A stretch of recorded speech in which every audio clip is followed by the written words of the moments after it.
Journal de bord d'un organisateur de spectacle. Nous sommes aujourd'hui le jeudi 5 mars.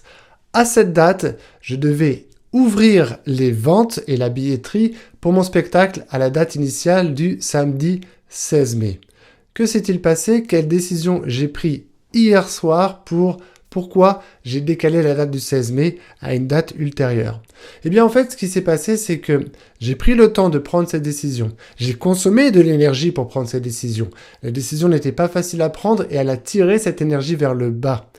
Et au moment donné où, quelques heures plus tard, la décision était assumée et posée, l'énergie et la motivation est redevenue à un état positif. Ça, c'est une belle leçon à tirer. Pourquoi j'ai pris cette décision? Je l'ai pris exactement le mercredi 4 mars. Pourquoi je prends cette décision? Pourquoi j'ai pris la décision de décaler la date du 16 mai? C'était dans ce fameux contexte du coronavirus et de toute l'actualité qu'il y a autour.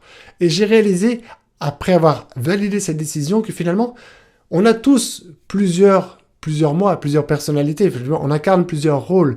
Il y a mon rôle de père de famille, mon rôle de moi en tant qu'individu, mon rôle d'entrepreneur, mon rôle de même formateur quand je réunis dans une pièce des personnes à former, entrepreneur quand je rencontre mes clients chez eux et que je dois prendre les transports dans Paris ou des transports encore plus loin pour aller me rendre à des événements. Pour toutes ces postures-là, je n'ai aucun souci. Je ne m'associe pas à une espèce de parano générale.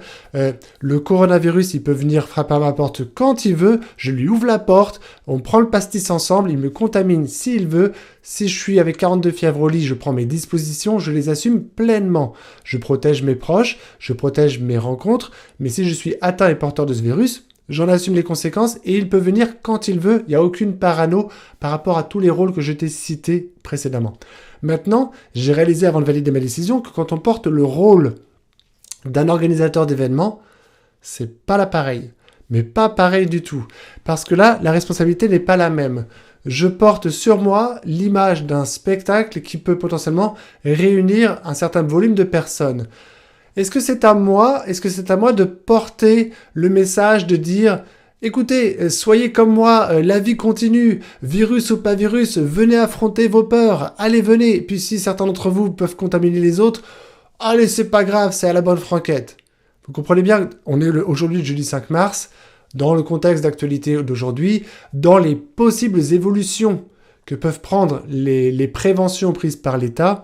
C'est un choix et un risque mesuré de se dire il est plus raisonnable aujourd'hui, avant d'ouvrir les ventes de billetterie, de définir une nouvelle date. Donc au moment où je vous parle, aujourd'hui le jeudi 5 mars, je suis en discussion avec la salle qui accepte effectivement que je ne maintienne pas la date du 16 mai et je vais voir maintenant quelles en sont les conséquences de ce choix et de pouvoir convenir d'une nouvelle date que je ne peux pas t'annoncer là au moment où je fais cette vidéo parce que je suis en train de voir de manière stratégique quelle est cette nouvelle date la plus raisonnable, surtout par rapport à d'autres événements d'actualité dans ces périodes-là.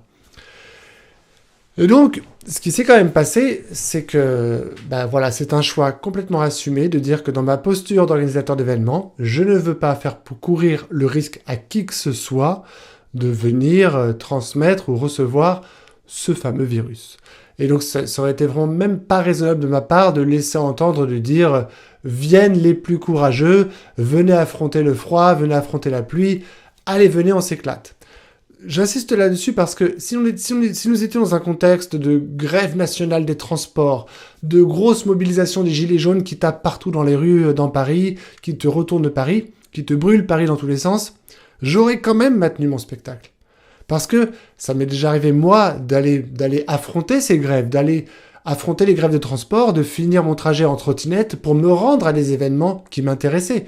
Et l'organisateur d'être fier de dire « Les 200 personnes qui êtes là dans cette salle, vous êtes tous des personnes motivées qui avaient affronté la pluie, la neige, les gilets jaunes et les grèves de transport pour venir ici. » Il n'y a pas de souci dans la posture de l'organisateur de dire ça. C'est beau, c'est noble.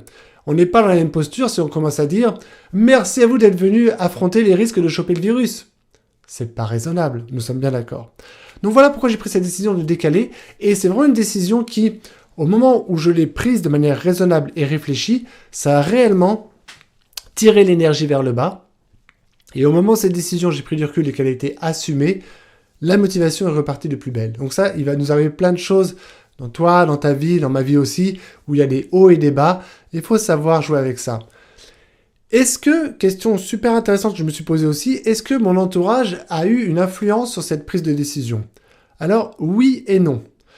J'ai eu quelques inceptions de la part de proches bienveillants qui m'ont dit « Thomas, est-ce bien raisonnable? Regarde bien, les faits sont là, est-ce bien raisonnable ?» Eh bien, lorsque j'ai pris ma décision, j'ai mis de côté ces avis bienveillants. Souvent, je te dis ça, c'est important parce que souvent de fois, notre entourage veut le bien pour nous et veut nous apporter ses conseils bienveillants. Ce qui pense être bien pour eux n'est pas forcément la meilleure décision pour vous, pour apprendre, pour évoluer. Donc, sachez de temps en temps savoir si cette décision que vous prenez, si elle est assumée, si elle vient de vous et de votre propre conscience par rapport au risque mesuré. Et c'est à vous de l'assumer pleinement sans se dire « Oui, c'est vrai, un tel, il a raison, je devrais l'écouter et je vais faire comme il a dit lui. » Non, faites une décision que vous prenez. Vous, c'est toi qui prends cette décision. Voilà, c'était le message que je voulais te transmettre. Et puis, aussi un autre point que j'ai peut-être oublié de mentionner, c'est que je m'étais même dit, ouais, je suis un warrior, je suis super fort, parce que même si des fois, personne ne venait, ne pouvait, si tout était bloqué, si Paris était bloqué et que personne ne pouvait assister au spectacle, j'avais même choisi ma salle qui est équipée de la fibre optique et j'ai déjà les moyens pour pouvoir faire une retransmission en direct, si besoin, de tout ou partie du spectacle.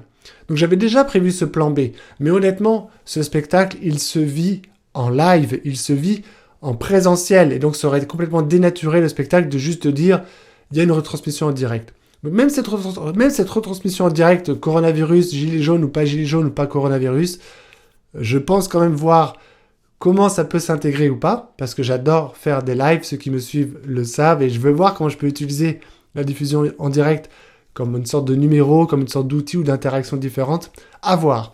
Mais voilà, ce que je voulais faire cet enregistrement, ça sert de tableau de bord pour les coulisses du spectacle, c'est comment assumer une décision.